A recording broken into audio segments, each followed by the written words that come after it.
Open టాక్కి స్వాగతం.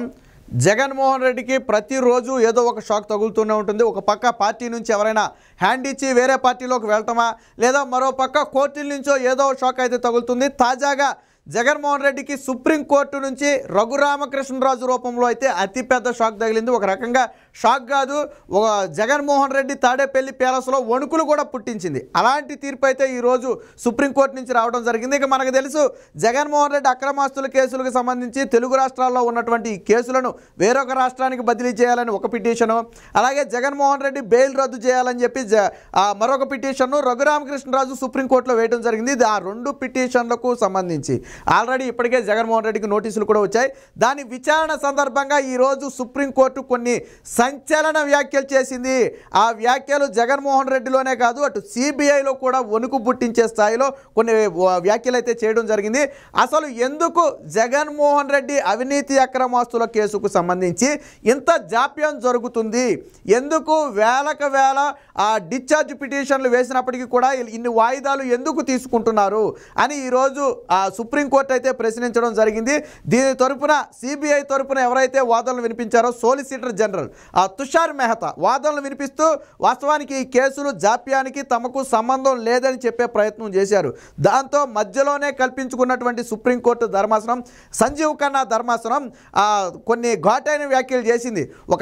ఒక బాధ్యతాయుతమైన దర్యాప్తు సంస్థకే దీంట్లో సంబంధం లేదంటే మరి మేము ఈ కేసులో ఎవరిని ప్రశ్నించాలి, ఈ జాప్యానికి ఎవరు బాధ్యతని మేము చెప్పాలి అని చెప్పి ఘాటుగా ప్రశ్నించడం జరిగింది.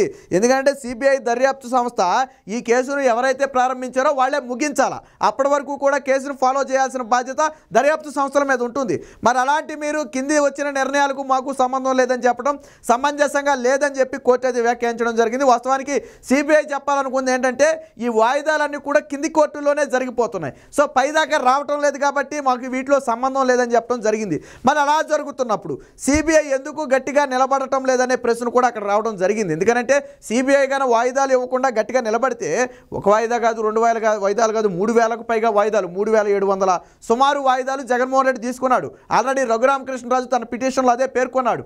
ఆయన ప్రధానంగా చెప్పింది అదే, జగన్మోహన్ రెడ్డి అనే వ్యక్తి గత 10 ఏళ్లుగా కేసు నుంచి తప్పించుకుంటూ దర్యాప్తు అంటే విచారణకు తాను వెళ్లకుండా 3,700 వాయిదాలు తీసుకున్నాడు.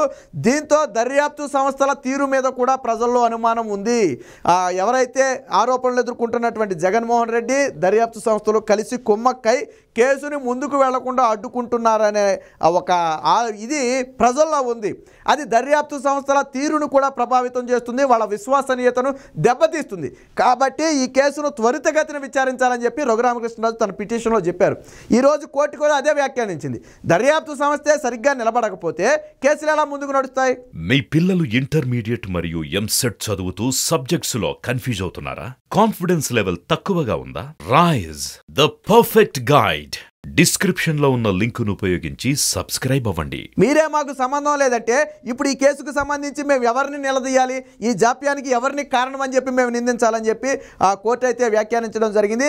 ఇక ఇదే సమయంలో ఇది ఒక రాజకీయ కోణంలో వేసిన కేసు కాబట్టి దీన్ని కొట్టివేయాలని చెప్పి జగన్మోహన్ రెడ్డి తరపు లాయర్ ఎవరైతే నిరంజన్ రెడ్డి వాదించాడో ఆయన వాదనలు కోర్టు పూర్తిగా తోసిపుచ్చింది. తోసిపుచ్చడమే కాకుండా కొన్ని ఘాటైన వ్యాఖ్యలు చేయడంతో నోరు కూడా తెరవలేని పరిస్థితి వచ్చింది.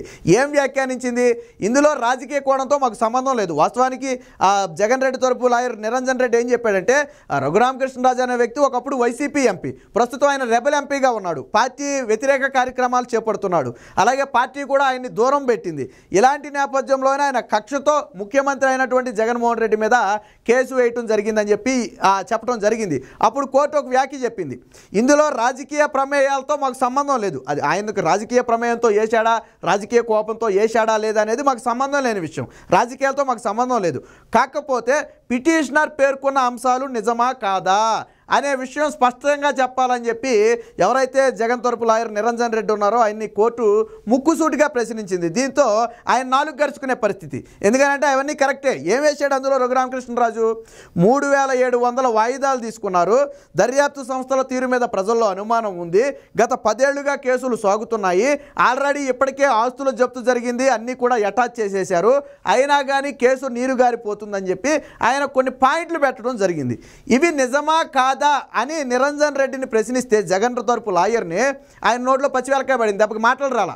అప్పుడు వరకు రఘురామకృష్ణరాజు రాజకీయ కోణం అని చెప్పి దీనికి రాజకీయ రంగు పులిమే ప్రయత్నం చేశారు.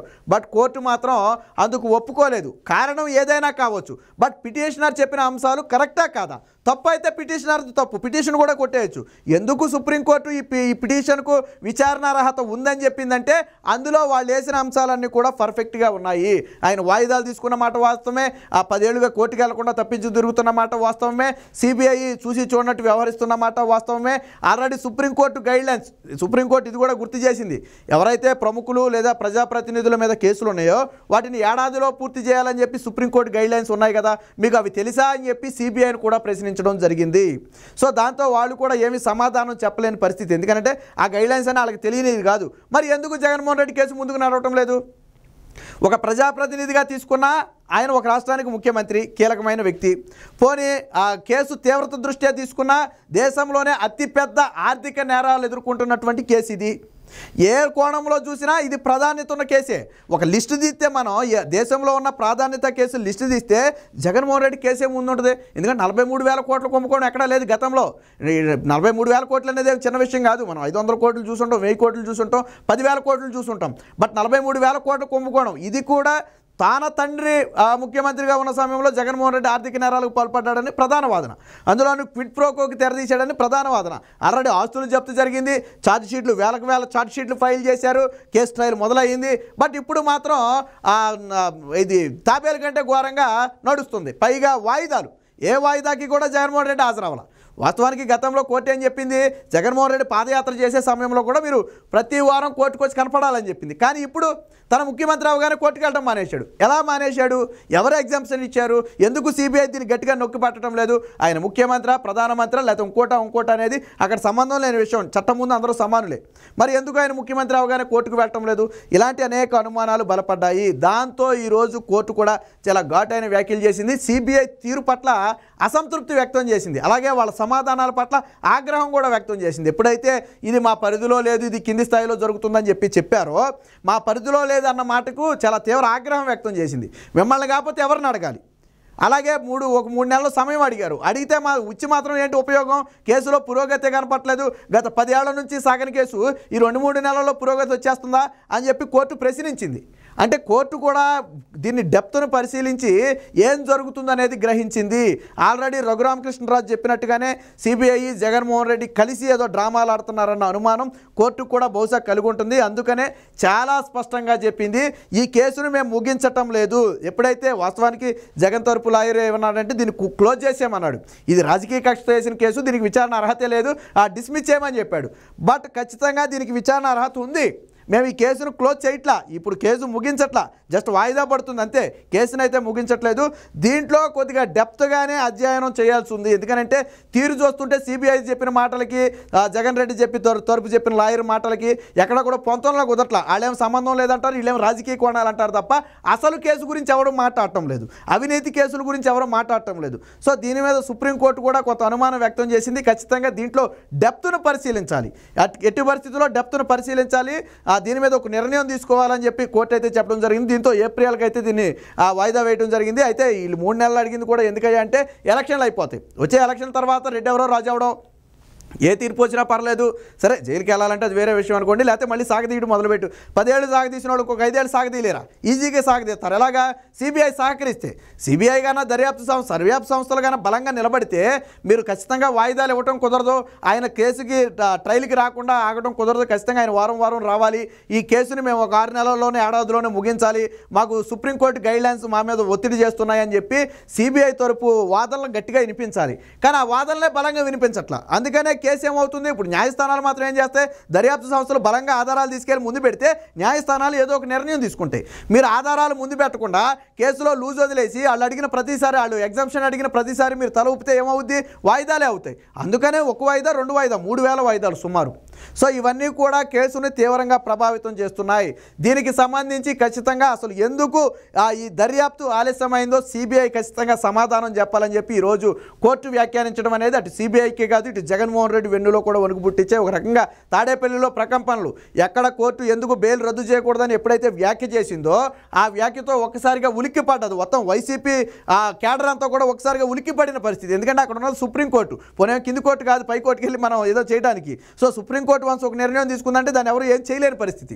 కాబట్టే జగన్మోహన్ రెడ్డిలో అయితే తీవ్ర ఇది వచ్చింది. ఏది ఏమైనప్పటికీ జగన్మోహన్ రెడ్డి కేసులు సిబిఐ అలాగే జగన్మోహన్ రెడ్డి కలిసి దీన్ని సాగదీస్తున్నారనే వాదన ఏదైతే ఉందో ఆ వాదనకు బలం చేకూరేలాగానే ఈరోజు సిబిఐ కూడా వాదించడం జరిగింది. ఏది ఏమైనా రఘురామకృష్ణరాజు రూపంలో జగన్మోహన్ రెడ్డికి అతి ప్రమాదం పొంచి ఉంది. కేవలం ఒక పిటిషన్ మాత్రమే విచారణకు వచ్చింది, ఇంకొక పిటిషన్ త్వరలోనే విచారణకు రాబోతుంది. బట్ ఆ పిటిషన్ విచారణ సందర్భంగా కోర్టు ఎటువంటి నిర్ణయం తీసుకుంటుందని చెప్పి ఈరోజు వైసీపీ వర్గాలన్నీ కూడా ఉలిక్కిపాటుకు గురవుతున్నాయి.